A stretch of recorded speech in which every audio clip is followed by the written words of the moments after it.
Portions of this video contain unlicensed and copyrighted material. The views expressed in this video do not necessarily reflect the views of the copyright holders of such material. Missing Links is not held in copyright and may be freely distributed in any format and through any medium. No profits may ever be made from the sale or reproduction of this video.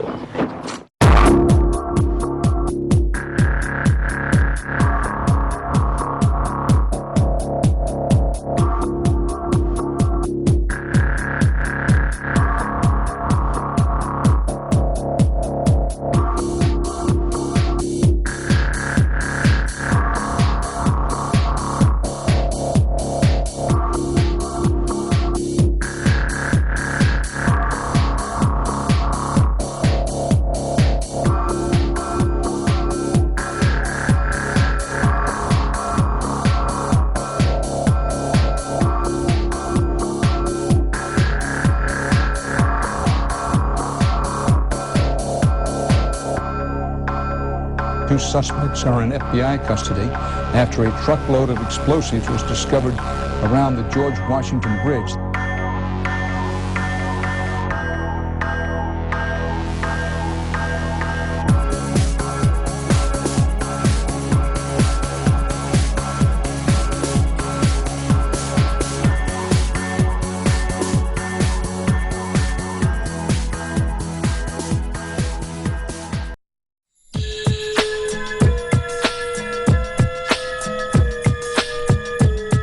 The Lavon Affair was an Israeli terrorist operation in Egypt known as Operation Susanna, in which Egyptian, American, and British-owned targets in Egypt were bombed in the summer of 1954. In the early 1950s, the US was becoming friendlier with Egypt and was moving to influence the British to leave the Egyptian Suez Canal, which they had manned for almost 20 years. The apartheid state of Israel would not tolerate the British leaving, and elements within Israel began planning a variety of terrorist attacks on British, Egyptian, and American targets. These attacks would then be blamed on so-called Muslim extremists.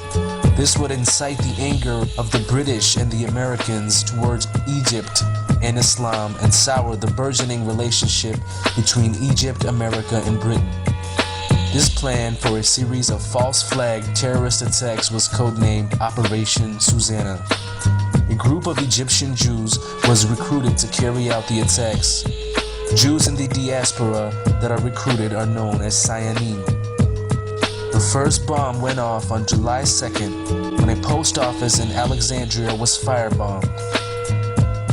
On the 11th of July, the Anglo-Egyptian Suez negotiations, which had been blocked for 9 months, got underway again. Despite the British assuring Israel that stockpiled weapons would not be given to the Egyptians, on July 14th, the Jewish terrorists firebombed U.S. information agency libraries in Cairo and Alexandria. However, that same day, a phosphorus bomb exploded prematurely in one of the terrorists, Philip Natansen's, pocket just as he was about to enter the British-owned Rio Cinema in Alexandria.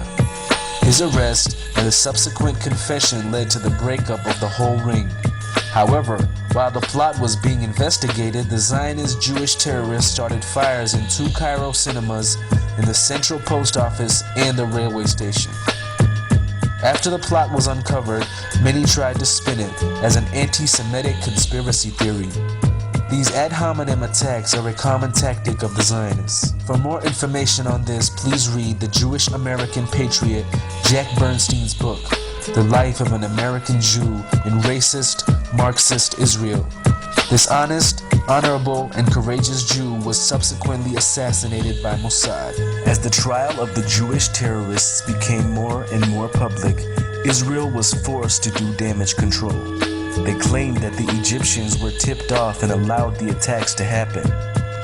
They also singularly scapegoated the defense minister Pinhas Lavon to prevent the exposure of the real group inside the apartheid state of Israel who planned Operation Susanna and several other false flag terrorist attacks. But this would not be the last time America's so-called ally and friend and recipient of over $150 billion in aid, would attack her.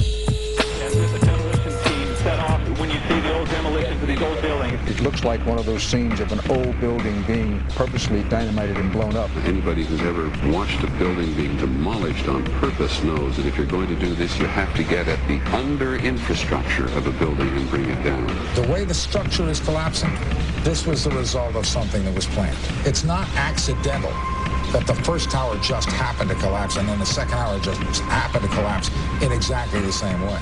How they accomplished this, we don't know. June 8, 1967 was a clear, sunny day with unlimited visibility. It was such a nice day that as the USS Liberty floated in international waters 14 miles north of the Sinai Peninsula, sailors were sunbathing on the spy ship's deck. But all wasn't as tranquil as a sunny day would convey, for June 8th also marked the fourth day of the Six-Day War, which involved Israel, Egypt, Syria, and Jordan. Monitoring this situation was the USS Liberty, a World War II freighter that had been converted into a spy vessel by the NSA, the National Security Agency. In fact, the Liberty was the most sophisticated and identifiable intelligence ship in the world at the time, with dozens of large antennas, state-of-the-art electronic intercept equipment, moon-bound satellite dishes, massive aerials, plus a TRSS comm system that sent real-time messages to the Pentagon.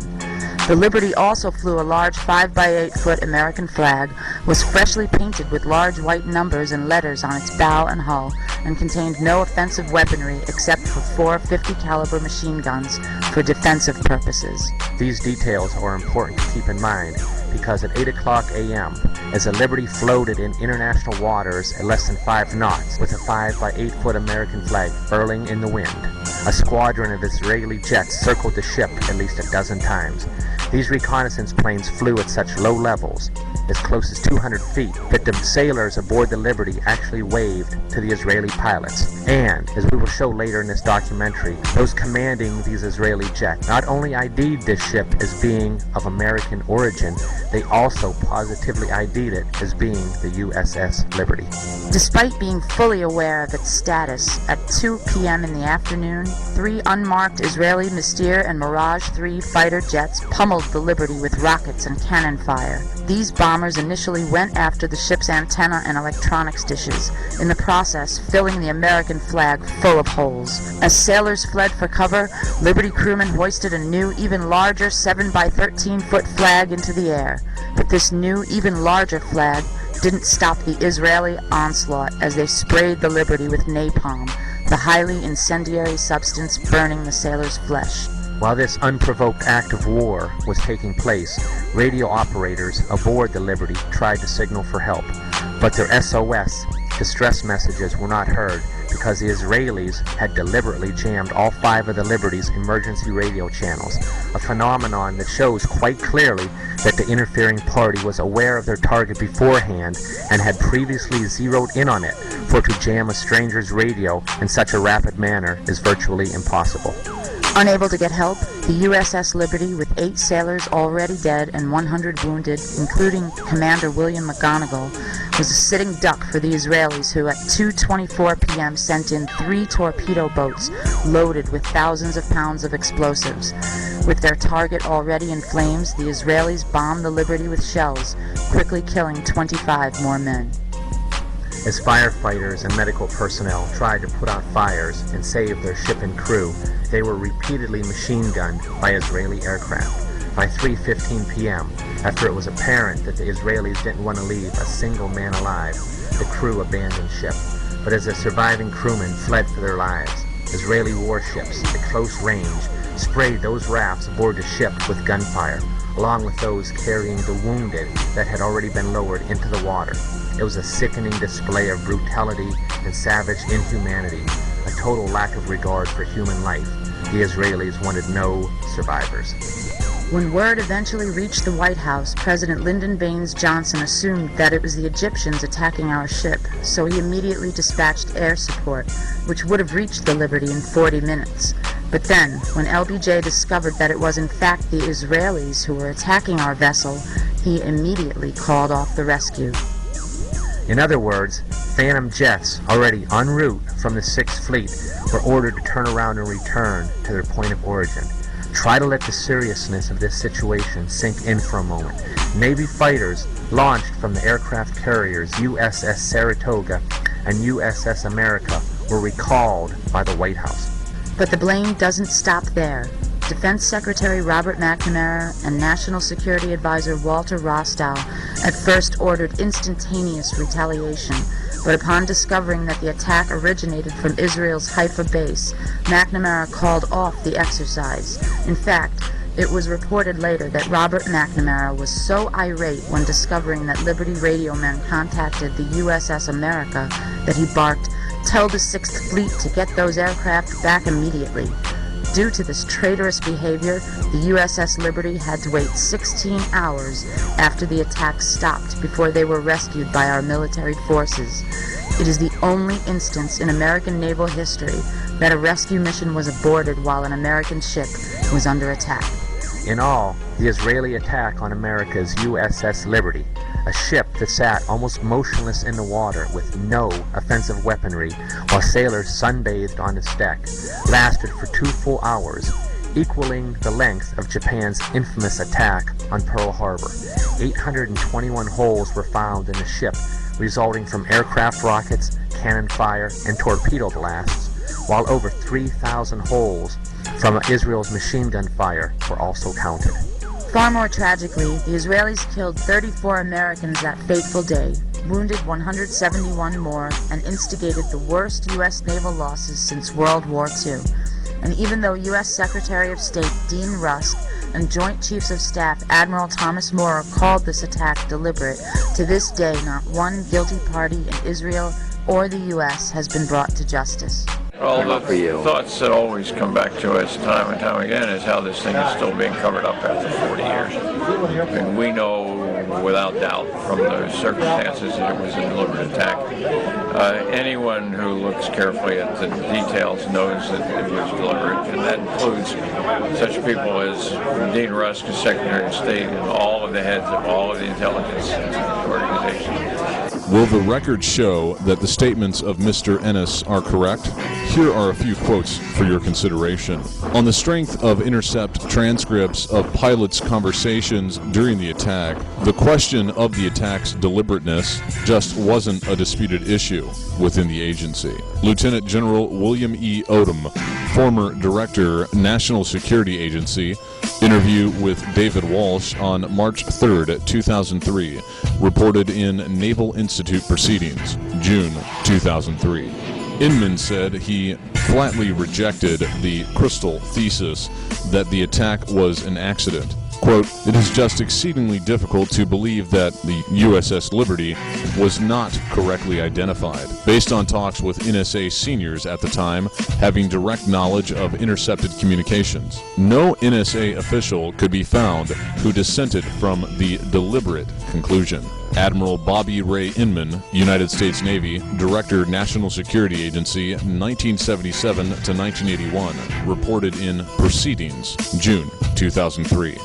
Quote, "I can tell you for an absolute certainty from intercepted communications that they knew they were attacking an American ship," unquote. Oliver Kirby, former Deputy Director for Operations and Production, National Security Agency. Kirby participated in the NSA's investigation of the attack and reviewed translations of intercepted communications between pilots and their headquarters, which he reports show conclusively that they knew their target was an American ship. Kirby is considered the godfather of the USS Liberty and USS Pueblo intercept programs. From telephone interviews with James Ennis and David Walsh for Friendless Fire, Proceedings, June 2003.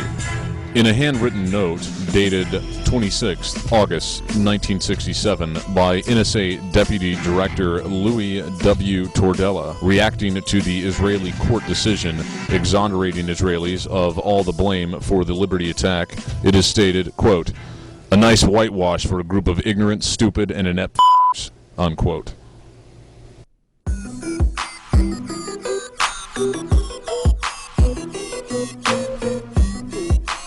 By By now it seems that we've all been told the many and widely varying theories of the events of September 11th, 2001. The official story of 9/11 presents that a group of extremist Muslim terrorists known as Al-Qaeda, apparently translated as the Base, planned and orchestrated the attacks. Yet others have told us that among the responsible are U.S. President George Bush Jr., U.S. Vice President Dick Cheney, and a variety of other criminal elements in the United States government.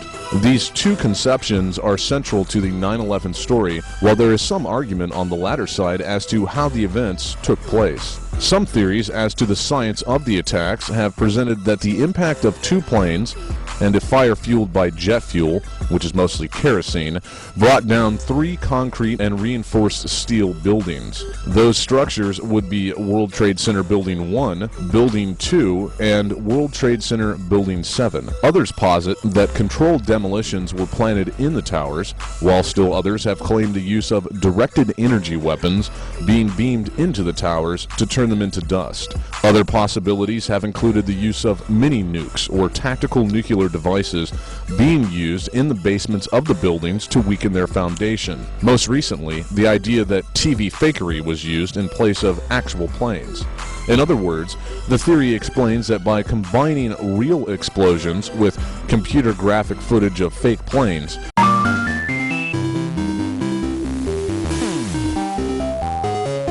the criminals that pulled off the attacks were able to hoodwink the entire world. It is not in the scope of this video to prove nor dispute the science of how the towers came down that fateful day. However, it is our belief that among such theories, the case showing demolitions has been the most sound.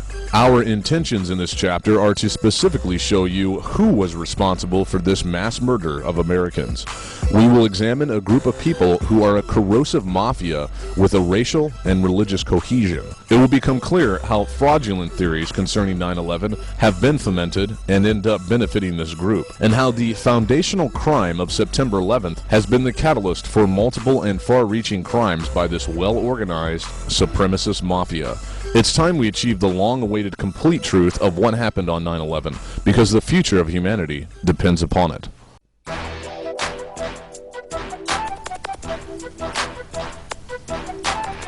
There are 2 documents which are central to understanding the intricate planning for the events of September 11th.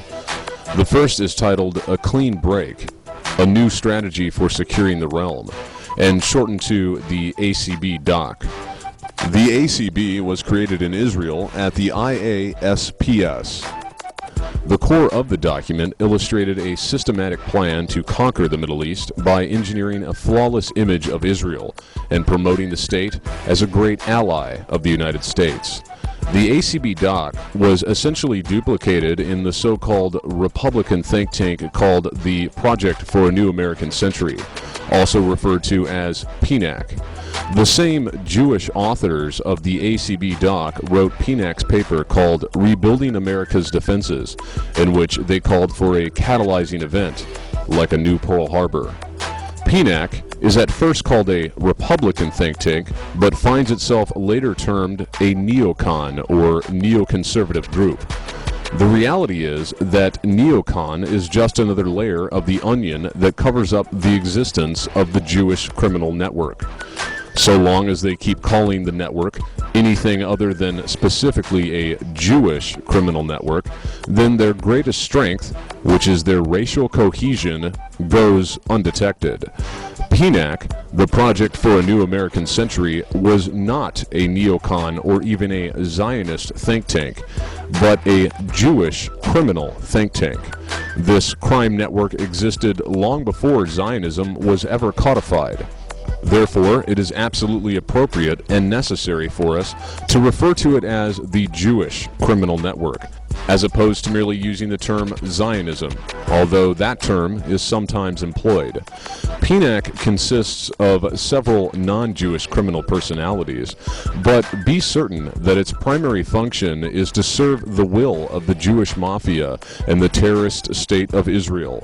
Some of the Jewish members of the Project for a New American Century are Elliot Abrams, Paula Dobriansky, Robert Kagan, William Crystal, Richard Pearl, Peter Rodman, William Schneider Jr., Paul Wolfowitz. Preparation for the attacks of September 11, 2001 did not just come in the form of how it would be engineered, but how the resulting energy from the socio-political, economic, and emotional upheaval could be directed and utilized to the benefit of the criminal cabal. American policy would become neocon policy. Yet the term neocon, once again, is misleading, as what we are really talking about are the goals of a racist, supremacist Jewish power elite and the hundreds of thousands of everyday Jews who serve in their massive Sionim network. The power structure that would funnel the erupting force of 9/11 can be seen in the three distinct but interlocking categories. The first is the defense arm, with members Paul Wolfowitz, Richard Pearl, Douglas Fife, Elliot Abrams, and David Wormser. This group was tasked with orchestrating a policy of preemptive action toward the Middle East in order so it may be reformed or remade in their vision. They further sought to substantially increase foreign aid to Israel, encourage joint weapons development, open up doors for new homeland security business opportunities, and legitimize the genocidal takeover of Palestine. The means by which they would achieve these objectives would be through inserting themselves and their cohorts in think tanks, defense policy boards, Defense Department contractors, talk shows, and investment banks. The second arm of the cabal was to be the pro-Israel press, formed of David Brooks, Lawrence Kaplan, William Crystal, and Norman Potteritz, among other numerous personalities. Their objectives were to create the idea of the danger of Islam, render all Arab governments illegitimate in the public mind, make illegitimate any land for peace initiatives, and secure the idea that our primary American objective must be to defend Israel. This was achieved through the American Enterprise Institute, Jewish Institute for National Security Affairs, or JINSA, Heritage Foundation reports, as well as the Weekly Standard, the New Republic, Commentary Magazine, and through the American Jewish Committee. The final tentacle of the cabal is the group of columnists who directly swayed public opinion. Four major personalities, among others, are Robert Kagan, Charles Krauthammer, Max Boot, and William Safire. They sought to paint Palestinian militants as terrorists, create a linkage between 9/11 and all Arab governments, make anyone critical of Israel and the Jewish criminal mafia out to be an anti-Semite, and make Israelis heroes in the minds of Americans. The movie You Don't Mess with the Zohan, starring Jewish actor Adam Sandler, serves these final objectives expertly by slipping under the radar as mere entertainment. He is the greatest Israeli soldier the world has ever known. His training is lethal, and his skills are legendary.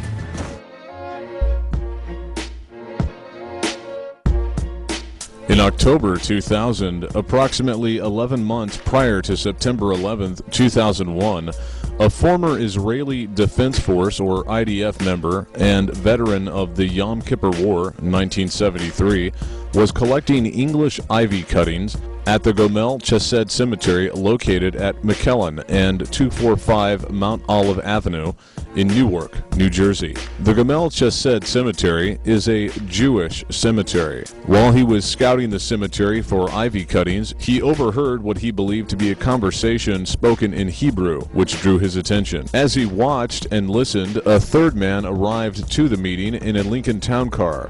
What the observer of these happenings heard, after normal niceties were exchanged between the three men, alarmed him. The man who arrived in the town car said, "The Americans will learn what it is to live with terrorists after the planes hit the Twins in September." One of the men that had been leaning against the retaining wall expressed concerns regarding whether the upcoming presidential election, November 2000, between Bush and Cheney and Gore and Lieberman could impact the plans. The man that arrived in the town car pacified the doubts by saying, "Don't worry, we have people in high places, and no matter who gets elected, they will take care of everything." According to his account, on 9th February 2001, approximately 8 months prior to the airplanes being flown into the Twins, he sent an email to then Attorney General Ashcroft, informing the Attorney General that he had important terrorism-related information. The U.S. Department of Justice did not directly respond to the source. It forwarded the email to the Federal Bureau of Investigation. Shortly thereafter, on 28 March 2001, the source received a letter from Arthur Radford Baker, FBI, informing him that if he had information to share, he should contact the FBI Newark Division. The source contacted the FBI Newark Division and was told that 2 agents would be in contact with him, but no FBI agents came at that time. The source continued to call the FBI Newark Division in an attempt to pass his information on to the agency. He wanted to do this in person to ensure that it wasn't carelessly discarded or dismissed. He also sought a guarantee of protection by the FBI. As September 2001 drew closer, he grew more impatient. He began to act with a sense of urgency because, in his words, quote, "time was running out." As he was getting nowhere with the FBI Newark Division, the source decided to write a letter to Arthur Bradford Baker on 21st May 2001. The person that sent the letter advising him that he should contact the FBI Newark Division. In this letter, the source reiterated that he had important information to share with the government, but would need a guarantee of protection by the FBI before he could disclose all that he knew. On the day that the source received a response letter from Arthur Radford Baker, 26th June 2001, now less than 3 months prior to the 9/11 attacks, 2 FBI agents finally paid a visit. They were Agent Robin Gritz and Agent Andrew Stengel. The agents were shown the second letter received that day from Arthur Radford Baker by the source. The letter informed the source that the FBI would not be able to do anything on his behalf. Here's some intelligence concerning the NSA. Yet another report focuses on the Israeli-based private communications company Amdocs, where a number of 60 detained suspects worked. Most directory assistance calls and virtually all call records and billing in the U.S. are done for the telephone companies by Amdocs Ltd., which has contracts with the 25 largest phone companies in the U.S. and more worldwide. It is virtually impossible to make a call on a landline without generating an Amdocs record. Through Amdocs, it would be possible to keep ahead of investigators by knowing who they are calling. In 1999, the Maryland-headquartered National Security Agency issued a top-secret report warning that records of calls in the United States were ending up in foreign hands, Israel in particular. Investigators do not believe calls are being bugged, but the data about who is calling whom and when is very valuable in itself. On 10th September 2001, just 24 hours before the World Trade Center attack, the Washington Times ran an article quoting intelligence sources who described Israel's Mossad as, quote, a wild card, ruthless and cunning, and has the capability to target U.S. forces and make it look like a Palestinian Arab act, unquote. Moreover, they said it was generally known in the intelligence community that the Mossad had penetrated every Muslim organization and would have a little problem in finding any number of fanatics to carry out a suicide mission in the belief that they were serving Allah. As reported by Christopher Berlin on 12th September 2001, the internet edition of the Jerusalem Post announced that, quote, the Israeli Foreign Ministry has collected the names of 4,000 Israelis believed to have been in the areas of the World Trade Center and the Pentagon at the time of the attack, unquote. Yet only 1 Israeli was killed at the World Trade Center, and 2 were reportedly killed on the supposedly hijacked aircraft. Although a total of 3 Israeli lives were reportedly lost on 9/11, speechwriters for President George W. Bush grossly inflated the number of Israeli dead to 130, in the president's address to the joint session of Congress on 20th September 2001. The fact that only one Israeli died at the World Trade Center while 4,000 Israelis were thought to have been at the scene of the attacks on 9/11 naturally led to a widespread rumor blamed on Arabic sources that Israelis had been forewarned to stay away that day. Quote, whether this story was the origin of the rumor, Brett Stevens, the Post's editor-in-chief, wrote in 2003, I cannot say. What I can say is that there was no mistake in our reporting, unquote. As the world watched in disbelief and asked, how could this be possible, 5 Israelis, later discovered to be Mossad operatives, were seen dancing with joy. Fox News duplicated a report given by the New York Times.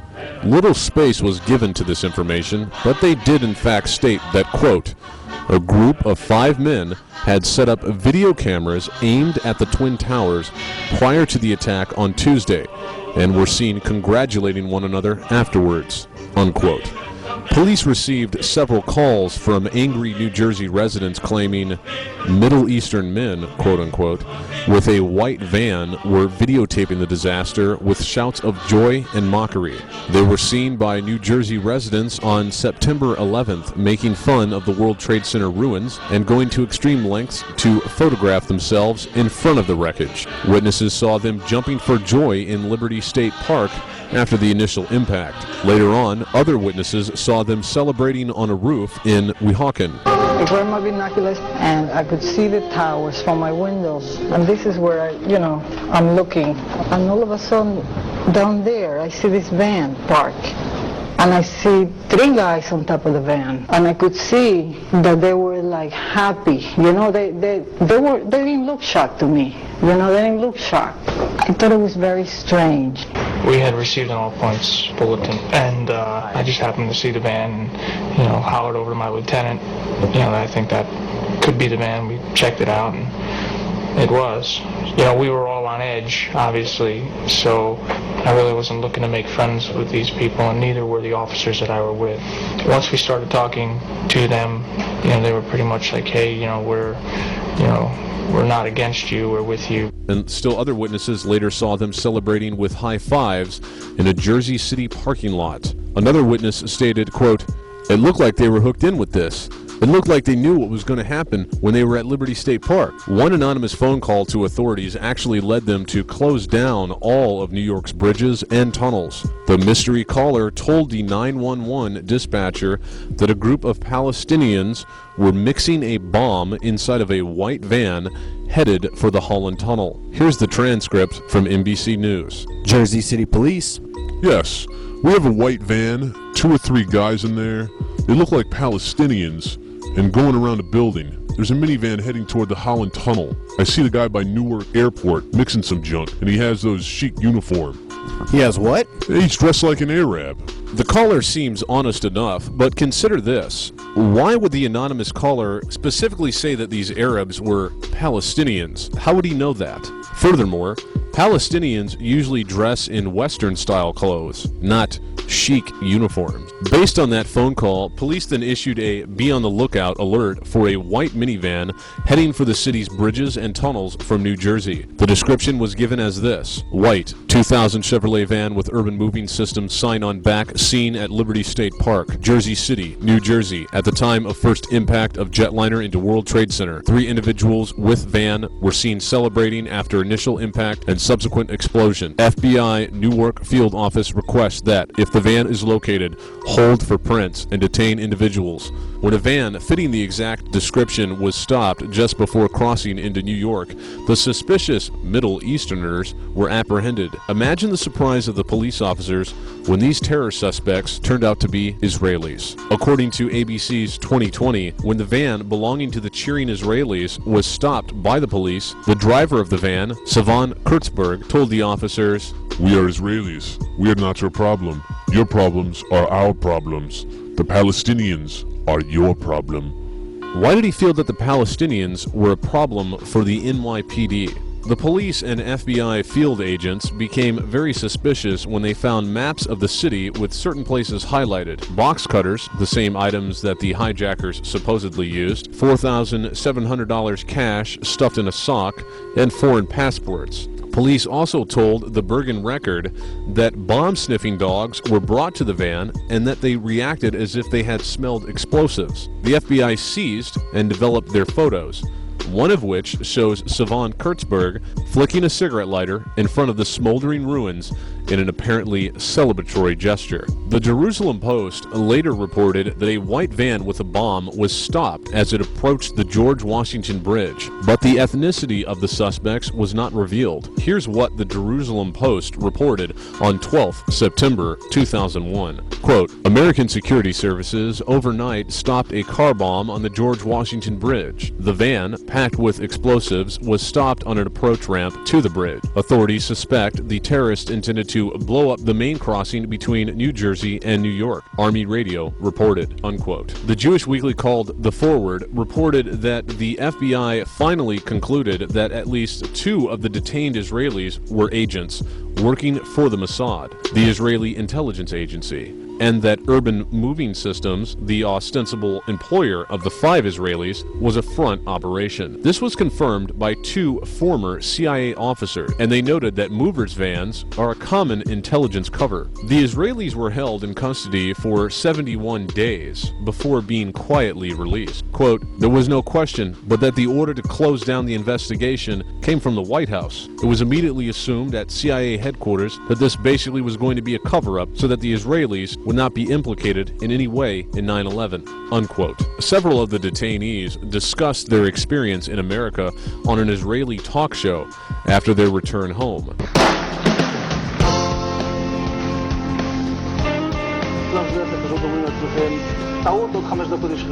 And at that point, we were taken for another round of questioning, this time related to our allegedly being members of Mossad. The fact of the matter is, we are coming from a country that experiences terror daily. Our purpose was to document the event. It has been more than 16 years since a civilian working for the Navy was charged with passing secrets to Israel. Jonathan Pollard pled guilty to conspiracy to commit espionage and is serving a life sentence. At first, Israeli leaders claimed Pollard was part of a rogue operation, but later took responsibility for his work. Now, Fox News has learned some U.S. investigators believe that there are Israelis again very much engaged in spying in and on the U.S., who may have known things they didn't tell us before September 11th. Fox News correspondent Carl Cameron has details in the first of a 4-part series. Since September 11th, more than 60 Israelis have been arrested or detained, either under the new Patriot anti-terrorism law or for immigration violations. A handful of active Israeli military were among those detained, according to investigators, who say some of the detainees also failed polygraph questions when asked about alleged surveillance activities against and in the United States. A highly placed investigator said there are, quote, tie-ins, but when asked for details, he flatly refused to describe them, saying, quote, evidence linking these Israelis to 911 is classified. I cannot tell you about evidence that has been gathered. It's classified information. Fox News has learned that one group of Israelis, spotted in North Carolina recently, is suspected of keeping an apartment in California to spy on a group of Arabs who the United States is also investigating for links to terrorism. Numerous classified documents obtained by Fox News indicate that even prior to September 11th, as many as 140 other Israelis had been detained or arrested in a secretive and sprawling investigation into suspected espionage by Israelis in the United States. Investigators from numerous government agencies are part of a working group that's been compiling evidence since the mid-90s. These documents detail hundreds of incidents in cities and towns across the country that investigators say, quote, may well be an organized intelligence gathering activity. The first part of the investigation focuses on Israelis who say they are art students from the University of Jerusalem and Bezalel Academy. They repeatedly made contact with U.S. government personnel, the report says, by saying they wanted to sell cheap art or handiwork. Documents say they, quote, targeted and penetrated military bases, the DEA, FBI, and dozens of other government facilities, and even secret offices and unlisted private homes of law enforcement and intelligence personnel. The majority of those questioned, quote, stated they served in military intelligence, electronic surveillance intercept, and or explosive ordnance units. Another part of the investigation has resulted in the detention and arrests of dozens of Israelis at American Mall kiosks, where they've been selling toys called Puzzle Car and Zoomcopter. Investigators suspect a front. Shortly after the New York Times and Washington Post reported the Israeli detentions last month, the carts began vanishing. Zoomcopter's webpage says, "We are aware of the situation caused by thousands of mall carts being closed at the last minute. This in no way reflects the quality of the toy or its saleability. The problem lies in the operator's business policies." Why would Israelis spy in and on the U.S.? A General Accounting Office investigation referred to Israel as Country A and said, quote, "According to a U.S. intelligence agency, the government of Country A conducts the most aggressive espionage operation against the U.S. of any U.S. ally." A defense intelligence report said Israel has a voracious appetite for information and, quote, "The Israelis are motivated by strong survival instincts which dictate every facet of their political and economic policies. It aggressively collects military and industrial technology, and the U.S. is a high priority target." The document concludes, quote, "Israel possesses the resources and technical capability to achieve its collection objectives." Evidence that Israelis had been forewarned several hours before the attacks surfaced at an Israeli instant messaging service known as Odago. This story, clear evidence of Israeli prior knowledge, was reported only briefly in the U.S. media and quickly forgotten. At least 2 Israel-based employees of Odago received warnings of an imminent attack in New York City more than 2 hours before the first plane hit the World Trade Center. Odago had its U.S. headquarters 2 blocks from the World Trade Center.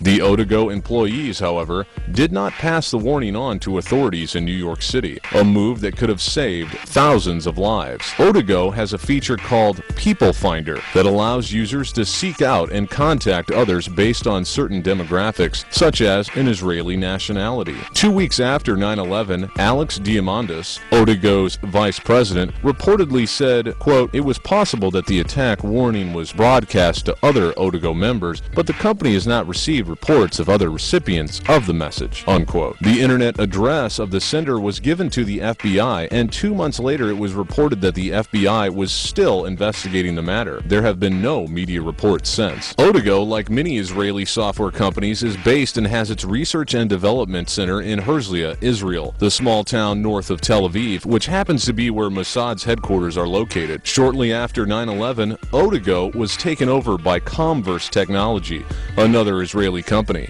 Within a year, 5 executives from Converse were reported to have profited by more than $267 million from insider trading. Through Israeli venture capital investment funds, Mossad spawns and sponsors scores of software companies currently doing business in the United States. These Israel-based companies are sponsored by Mossad funding sources such as Cedar Fund, Stage 1 Ventures, Veritas Venture Partners, and others. As one might expect, the portfolios of these Mossad-linked funding companies contain only Israeli-based companies, such as Odago. The Israeli company Odago provided 2 hours advance warning to people on a buddy list.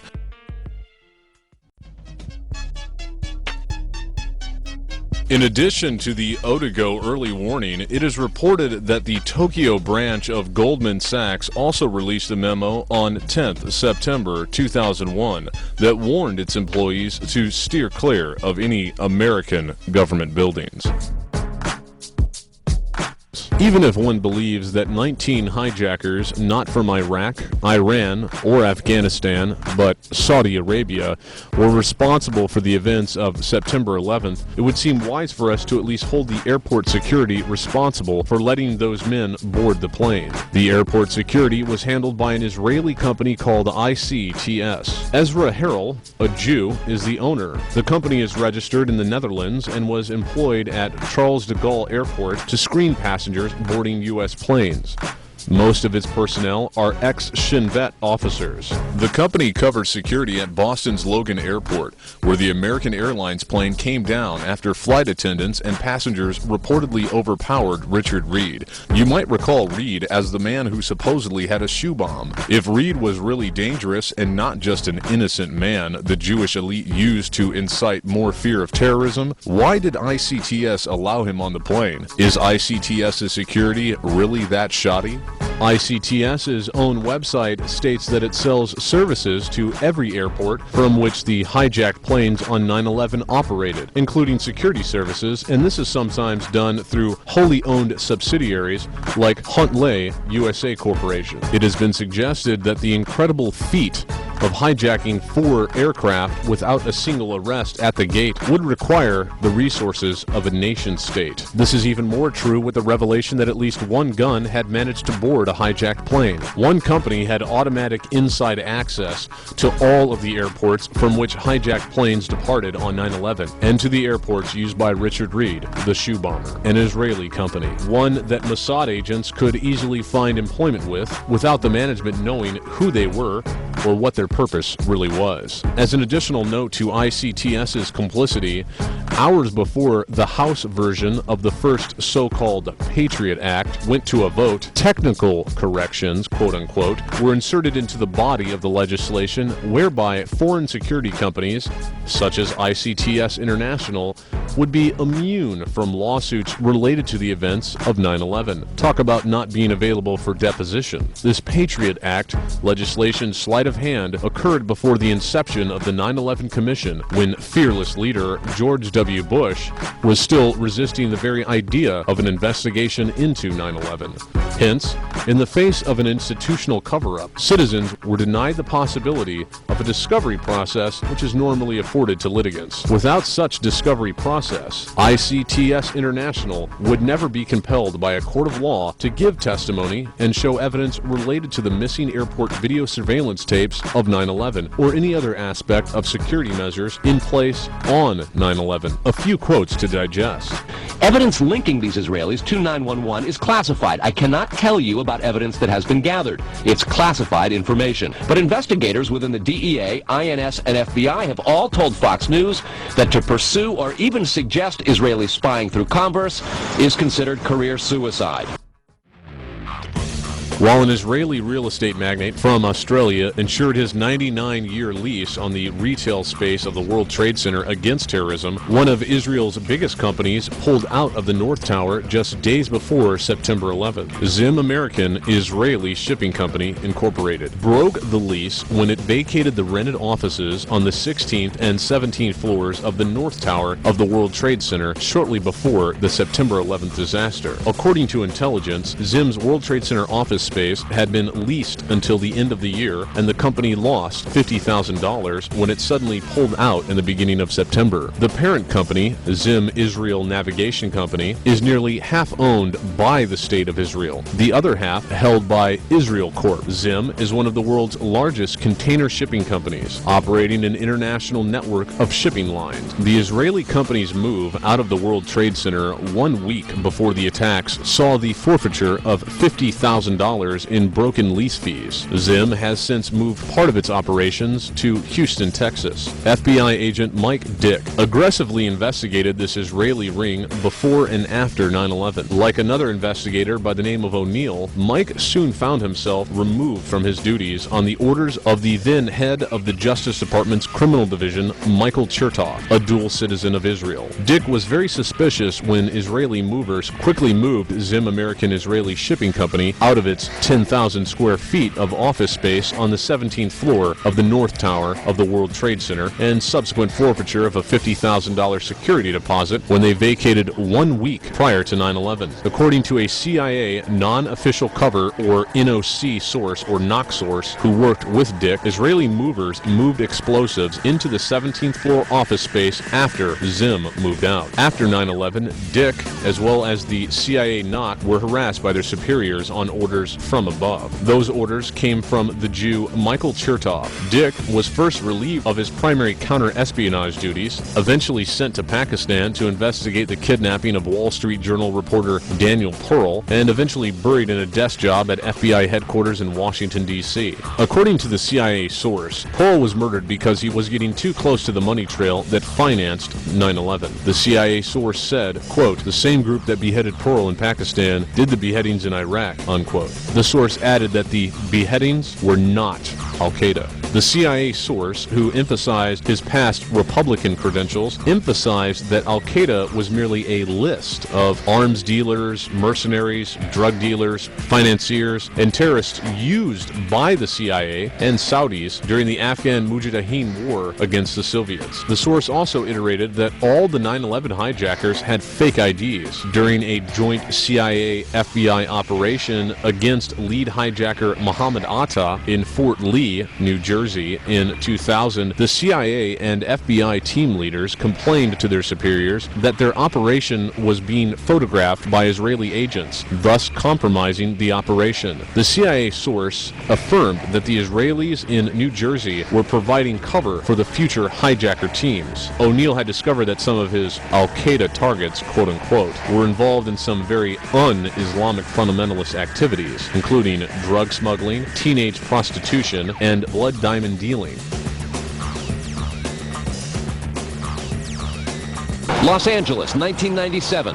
A major local, state, and federal drug investigation sours. The suspects, Israeli organized crime, with operations in New York, Miami, Las Vegas, Canada, Israel, and Egypt. The allegations, cocaine and ecstasy trafficking, and sophisticated white-collar credit card and computer fraud. The financial trail led O'Neill to a network of bank accounts in London, Dubai, the Isle of Man, Guernsey, and Jersey.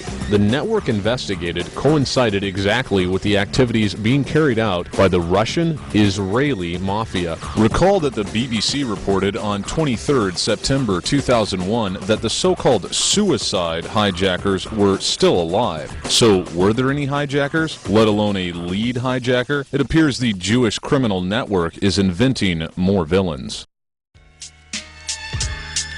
Who shipped out the steel rubble of the World Trade Center towers? That would be none other than Metals Management, headed by Jew Alan D. Ratner. The most critical evidence to determine what really caused the towers to collapse was quickly destroyed after being sold to Asian smelters. Ratner, of Metals Management, now merged with the Sims Group, and the New York-based Hugo New Schnitzer East, profited from this criminal destruction of evidence. Ratner sold the World Trade Center steel to Chinese companies, reportedly selling more than 50,000 tons of steel to a Shanghai steel company for $120 per ton. Ratner had paid about $70 per ton for this crime scene evidence.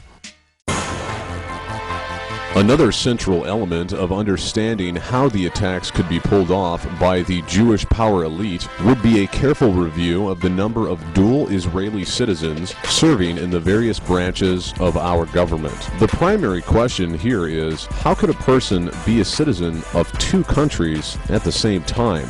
It's abundantly clear that such a person would have their loyalty split between the country of residence and the other country they hold citizenship in. Therefore, whose interests would they be working for, the United States or Israel? As reported in a document titled The Israel Lobby and U.S. Foreign Policy, Harvard professor Stephen Walt and University of Chicago professor John Mersheimer focused attention on the strong Israeli lobby, which has a powerful influence over American foreign policies.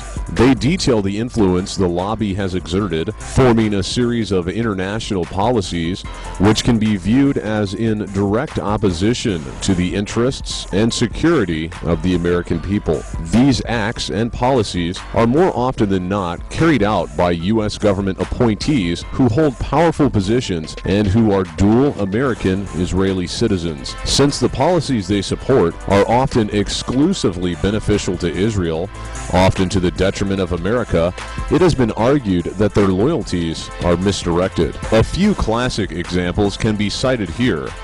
Jonathan J. Pollard was an American-Israeli citizen who worked for the U.S. government. He is well known because he stole more secrets from the U.S. than has any other spy in American history. During his interrogation, Pollard said he felt compelled to put the interests of my state ahead of his own. Although as a U.S. Navy counterintelligence specialist, he had a top-secret security clearance. By my state, he meant the state of Israel. Literally tens of thousands of Americans holding U.S. passports admit they feel a primary allegiance to the state of Israel. In many instances, these Americans vote in Israeli elections, wear Israeli uniforms, and fight in Israeli wars. Many are actively engaged both in the confiscation of Palestinian lands and in the Israeli political system. 3 examples follow. Rabbi Meir Kahan founded the militant Jewish Defense League in the U.S. in the 1960s,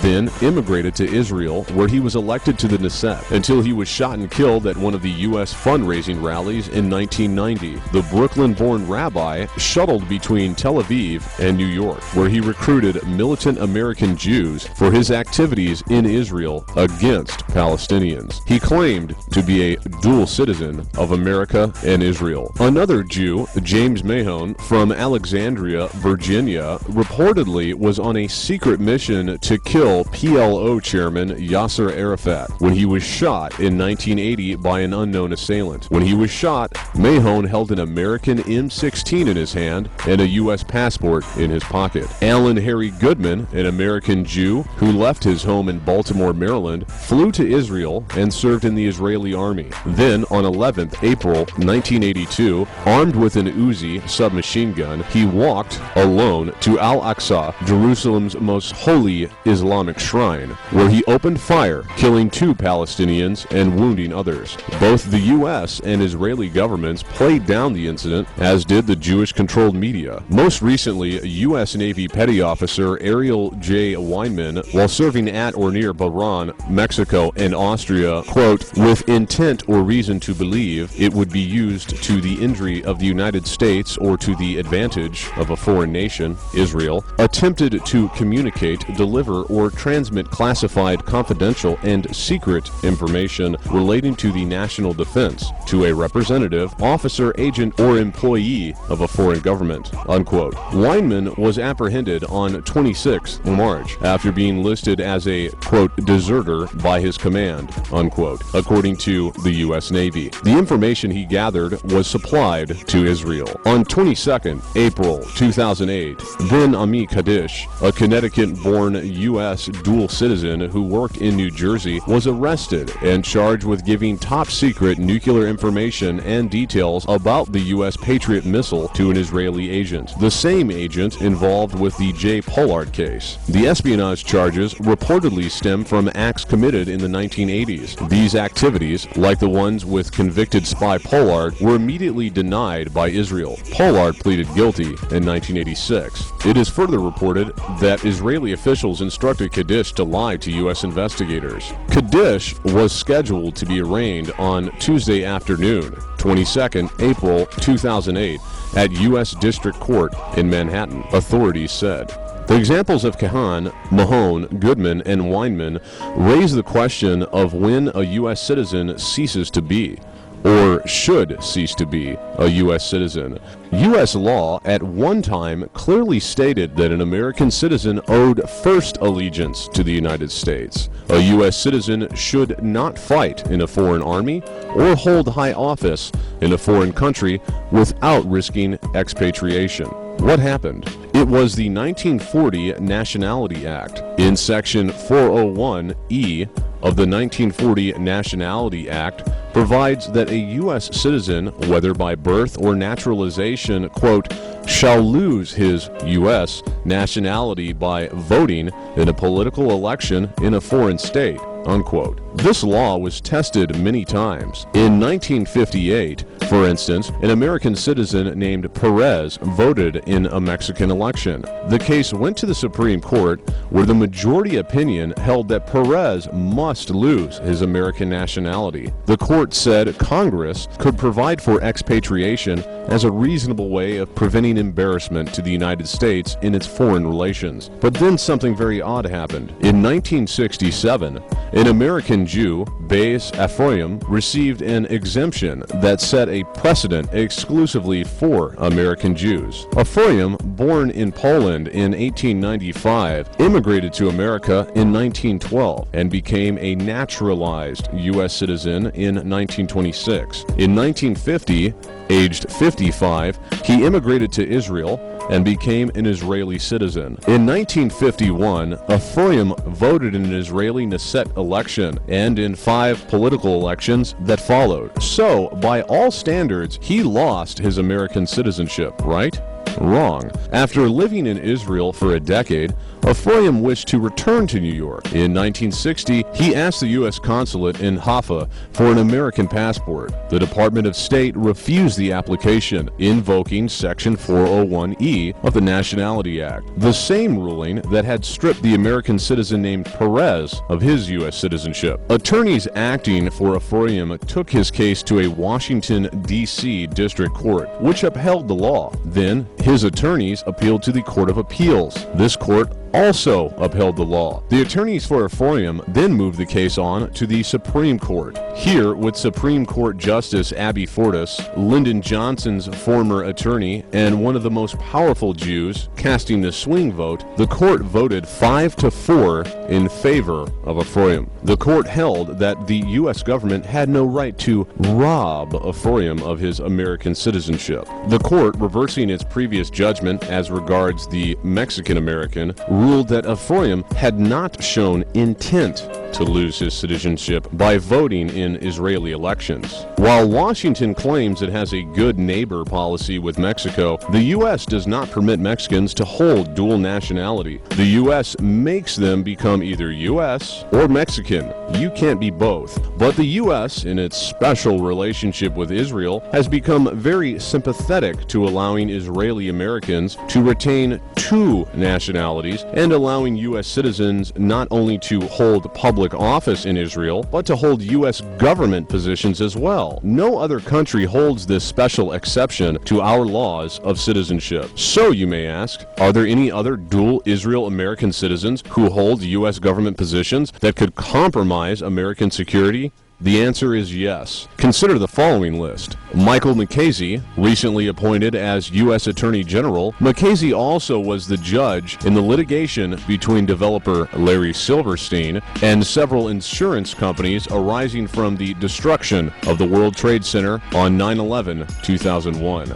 Michael Chertoff, former Assistant Attorney General for the Criminal Division at the Justice Department, now head of Homeland Security. Richard Pearl, one of Bush's foreign policy advisors. He is the chairman of the Pentagon's Defense Policy Board. A very likely Israeli government agent, Pearl was expelled from Senator Henry Jackson's office in the 1970s after the National Security Agency, or NSA, caught him passing highly classified national security documents to the Israeli embassy. He later worked for the Israeli weapons firm Soltam. Pearl came from a pro-Israel think tank, the AEI. Pearl is one of the leading pro-Israeli fanatics leading this Iraq warmongering within the administration and now in the media. Paul Wolfowitz, former Deputy Defense Secretary and member of Pearl's Defense Policy Board in the Pentagon. Wolfowitz is a close associate of Pearl and reportedly has close ties to the Israeli military. His sister lives in Israel. Wolfowitz came from the Jewish think tank Gensa. Wolfowitz was the number 2 leader within the administration behind this Iraq warmongering. He later was appointed head of the World Bank, but resigned under pressure from World Bank members over a scandal involving his misuse of power. Lawrence or Larry Franklin, the former Defense Intelligence Agency analyst with expertise in Iranian policy issues, who worked in the Office of Undersecretary of Defense for Policy Douglas Feith and reported directly to Feith's deputy William Lutey, was sentenced 20th January 2006 to, quote, more than 12 years years in prison for giving classified information to an Israeli diplomat, unquote. And members of the pro-Israel lobbying group American Israel Public Affairs Committee, or AIPAC. Franklin will, quote, remain free while the government continues with the wider case, unquote.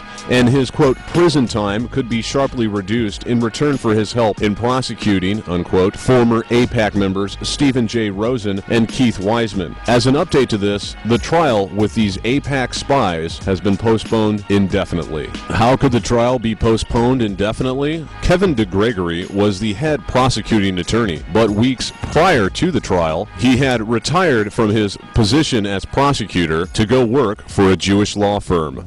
Douglas Fife, Undersecretary of Defense and Policy Advisor at the Pentagon. He is a close associate of Pearl and served as his special counsel. Like Pearl and the others, Fife is a pro-Israel extremist who has advocated anti-Arab policies in the past. He is closely associated with the extremist group the Zionist Organization of America, which even attacks Jews that don't agree with its extremist views. Fife frequently speaks at ZOA conferences. Fife runs a small law firm, Fife & Zell, which only has one international office in Israel. The majority of their legal work is representing Israeli interests. His firm's own website stated prior to his appointment that Fife, quote, represents Israeli armaments manufacturer, unquote. Fife basically represents the Israeli war machine. Fife also came from the Jewish think tank Gensa. Fife, like Pearl and Wolfowitz, are campaigning hard for the continuation of the Israeli proxy wars against Iraq, Iran, and Afghanistan. Fife was investigated by the FBI under suspicion of leaking classified information to Israel, being that he was Larry Franklin's boss when Franklin leaked those documents to Rosen and Wiseman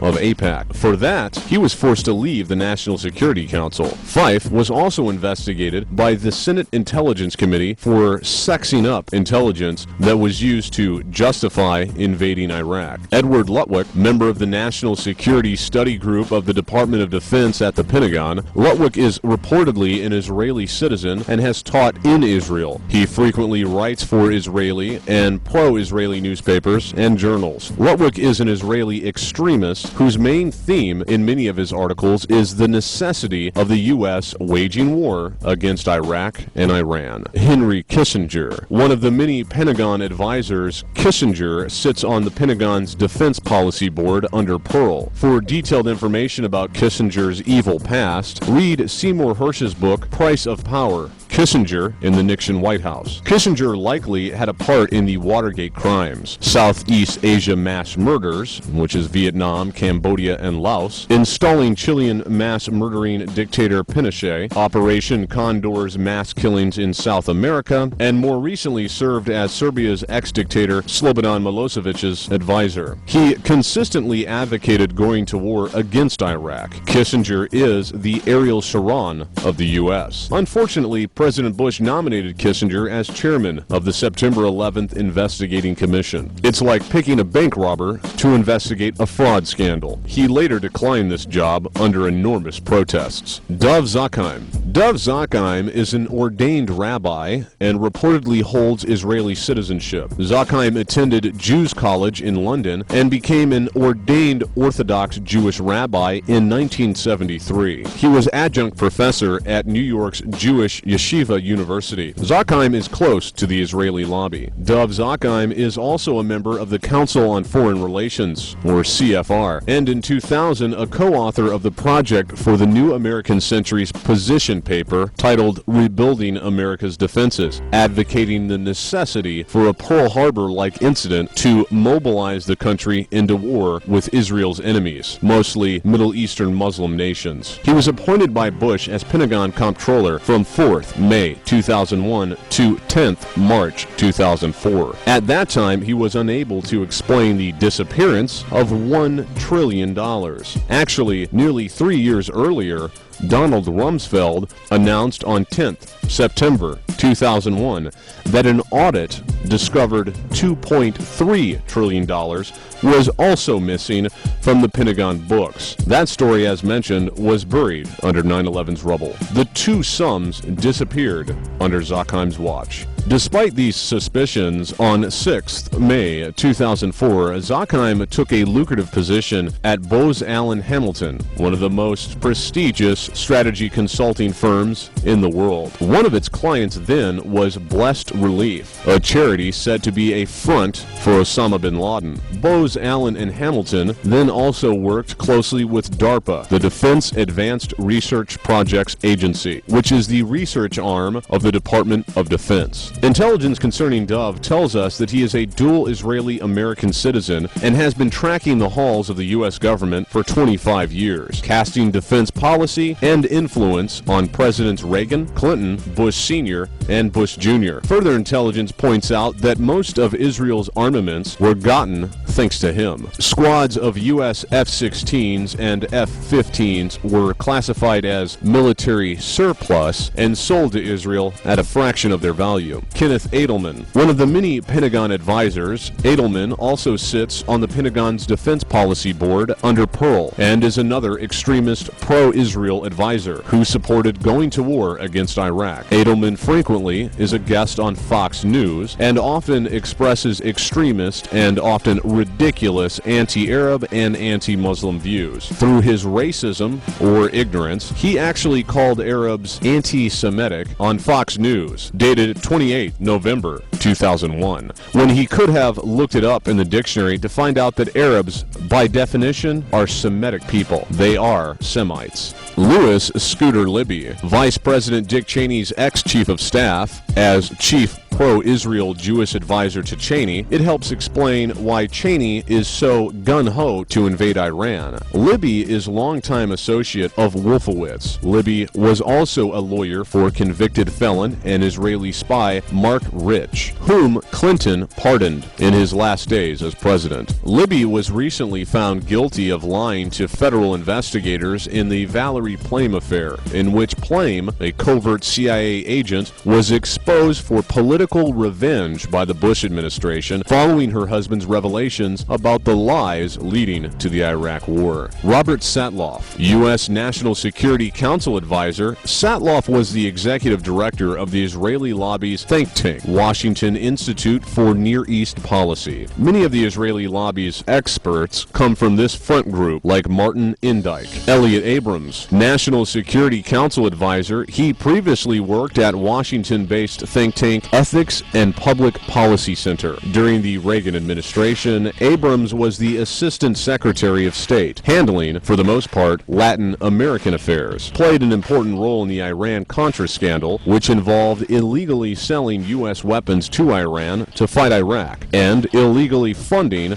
the Contra rebels fighting to overthrow Nicaragua's Sandinista government. He also actively deceived 3 congressional committees about his involvement and thereby faced felony charges based on his testimony. Abrams pled guilty in 1991 to 2 misdemeanors and was sentenced to a year's probation and 100 hours of community service. A year later, former President Bush Sr. granted Abrams a full pardon. He was one of the more hawkish pro-Israel Jews in the Reagan administration's State Department. Mark Grossman, Undersecretary of State for Political Affairs. He was Director General of the Foreign Service and Director of Human Resources at the Department of State. Grossman is one of many of the pro-Israel Jewish officials from the Clinton administration that Bush has promoted to higher posts. Richard Haass, Director of Policy Planning at the State Department and Ambassador at Large. He is also Director of National Security Programs and Senior Fellow at the Council on Foreign Relations, or CFR. He was one of the more hawkish pro-Israel Jews in the first Bush Sr. administration who sat on the National Security Council and who consistently advocated going to war against Iraq. Haass is also a member of the Defense Department's National Security Study Group at the Pentagon. Robert Zoellick, U.S. Trade Representative, a cabinet-level position. He is also one of the more hawkish pro-Israel Jews in the Bush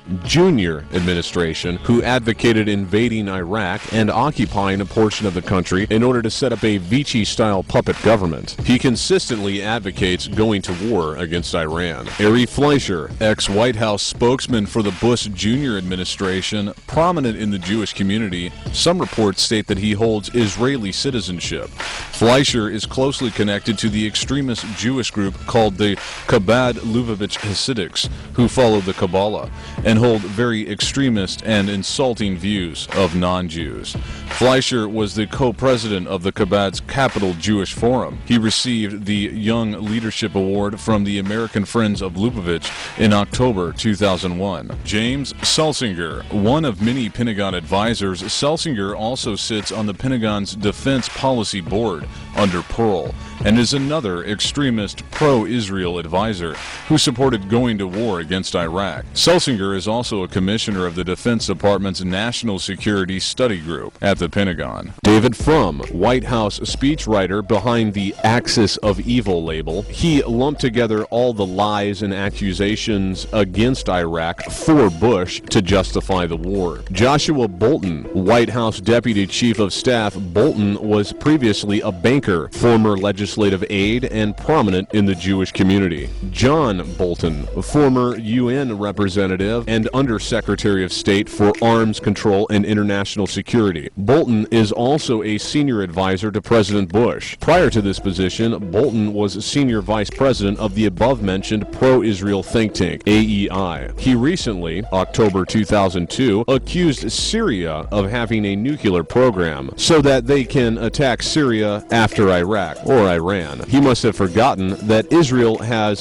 several hundred nuclear warheads, some of which are thermonuclear weapons, according to recent intelligence from the United States Air Force. David Wormser, special assistant to John Bolton, the Undersecretary for Arms Control and International Security. Wormser also worked at the AEI with Pearl and Bolton. His wife, Merav Wormser, along with Colonel Yigal Karman, formerly of Israeli Military Intelligence, co-founded the Middle East Media Research Institute, or MIMRI, a Washington-based Israeli outfit which distributes articles translated from Arabic newspapers portraying Arabs in a bad light. Elliot Cohen, member of the Pentagon's Defense Policy Board under Pearl, and is another extremist pro-Israel advisor. Like Edelman, he often expresses extremist and often ridiculous anti-Arab and anti-Muslim views. More recently, he wrote an opinion article in the Wall Street Journal openly admitting his racist hatred of Islam, claiming that Islam should be the enemy, not terrorism.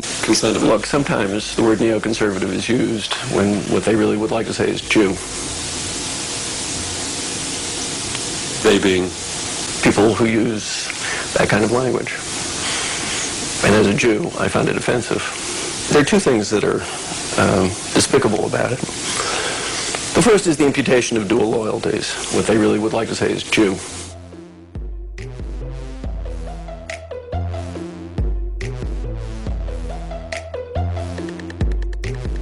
Mel Sembler, president of the Export-Import Bank of the United States, a prominent Jewish Republican and former national finance chairman of the Republican National Committee. The Export-Import Bank facilitates trade relationships between U.S. businesses and foreign countries, specifically those with financial problems. Steve Goldsmith, senior advisor to the president and Bush's Jewish domestic policy advisor. He also served as liaison in the White House office of Faith-Based and Community Initiatives, White House OFBCI, within the executive office of the president. He was the former mayor of Indianapolis. He is also friends with Israeli Jerusalem Mayor Ehud Olmert and often visits Israel to coach mayors on privatization initiatives. A number of other dual Israeli citizens serving in our government are Adam Goldman, White House's special liaison to the Jewish community, Joseph Gildenhorn, Bush campaign's special liaison to the Jewish community. He was the D.C. finance chairman for the Bush campaign, as well as campaign coordinator and former ambassador to Switzerland. Christopher Gersten, principal deputy assistant secretary, administration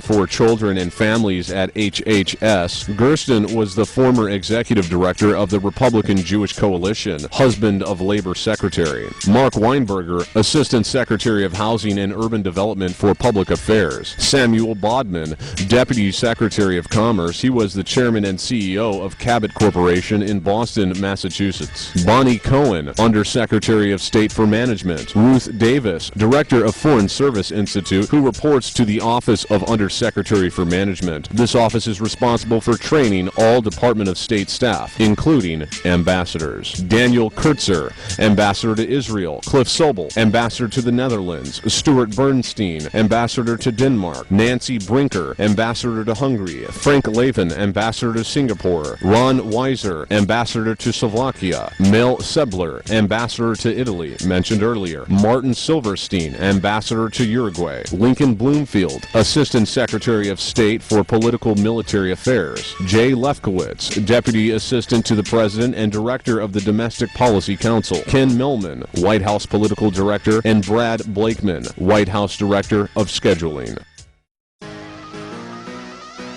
Michael Chertoff is now the Director of Homeland Security. Prior to his appointment as Director, he oversaw the Criminal Division of the Department of Justice till July of 2001. He is the man behind the investigation of 9/11, or lack of investigation, as it were.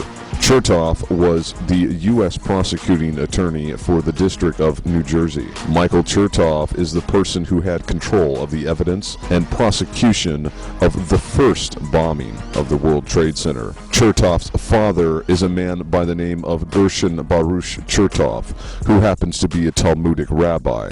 Michael Chertoff's uncle Mordecai is also a rabbi. Michael's grandfather was a very well-known teacher of the Talmud in New York City. Chertoff's sister was the head of Hadassah, the women's branch of the Zionist Organization of America. She went to a Hebrew university before Israel was even a state.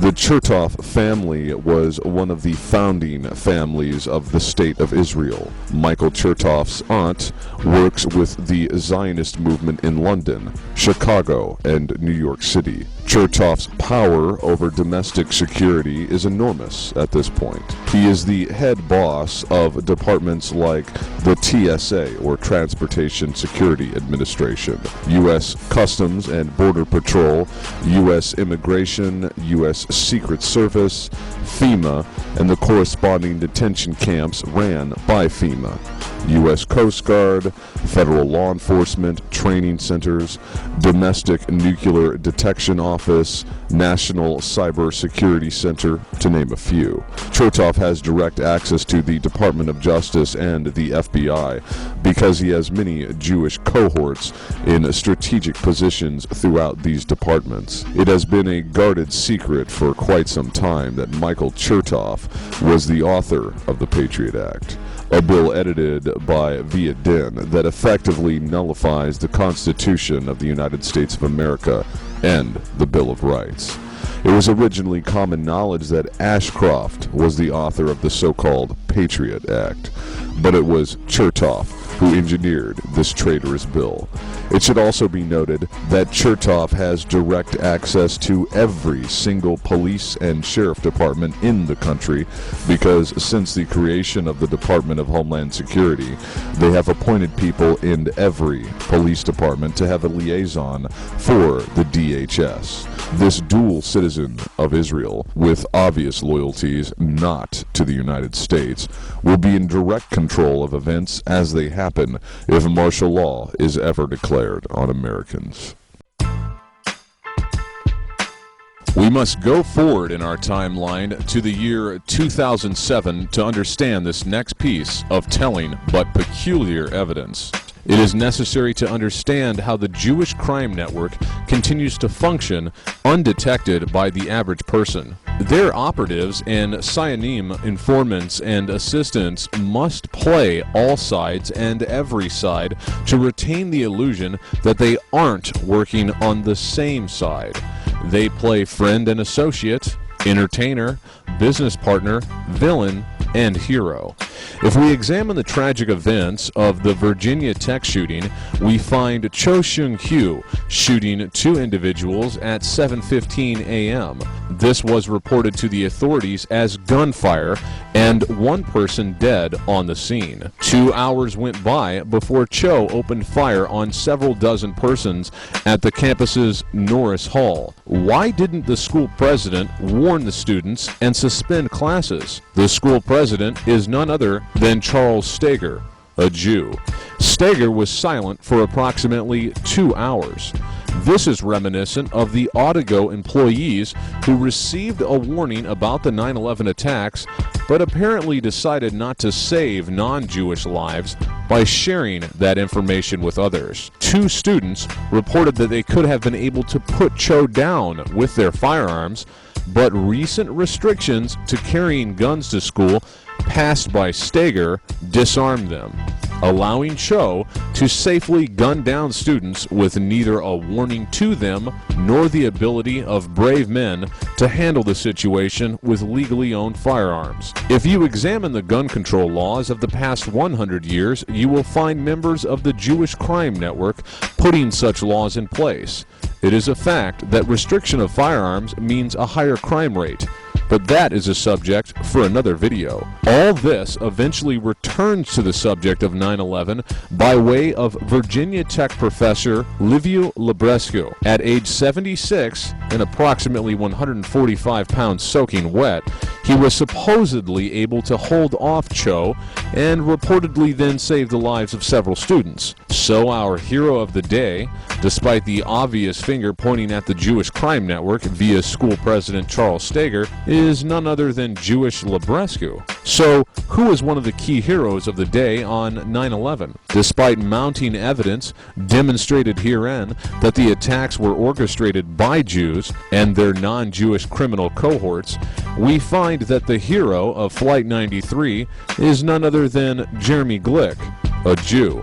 Supposedly, Glick was the brave soul that motivated people on board Flight 93 to overtake the supposed hijackers and crash the plane into the ground in Pennsylvania to keep it from hitting its intended target. Of course, eyewitness reports, insiders, video, and photographic evidence seem to show that Flight 93 was shot down and didn't actually crash land. But like the gun control issue, that's another topic for another video.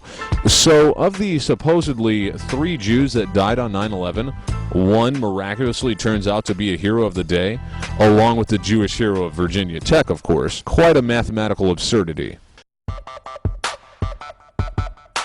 The appointed federal judges Alvin K. Hellerstein and Michael B. Mukasey and the former Assistant Attorney General Michael Chertoff, who now heads Homeland Security, have worked for almost 7 years to hide critical evidence and block discovery of important details concerning the orchestrators of the 9/11 attack. Immediately after the horrific events of 9/11, while the country was mourning, grieving, and beginning to feel vengeful toward the supposedly official culprits, the key players involved in 9/11 were maneuvering in unison behind the scenes to cover all angles of investigation and began building up their damage control infrastructure. The Kenneth Feinberg Group is listed as one of the top 10 supporters of the Jerusalem Institute for Israel Studies for 2004 and 2005.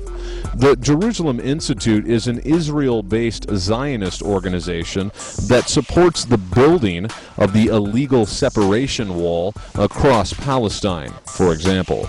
The Feinberg Group also lists as its clients major insurance and reinsurance companies such as Lloyd's of London. These are the companies who stood to lose billions of dollars if 9/11 victims' lawsuits had gone forward. Feinberg was appointed special master by then Attorney General John Ashcroft. Ashcroft, a dedicated supporter of the Jewish criminal mafia and supporter of such groups as Stand for Israel, is today working as a lobbyist for Israel Aerospace Industries, or IAI, Israel's major military aerospace company, which hired the former U.S. Attorney General to help secure the U.S. government's approval to sell an Israeli weapons system to the South Korean Air Force. Kenneth Feinberg set up the Victims' Compensation Fund.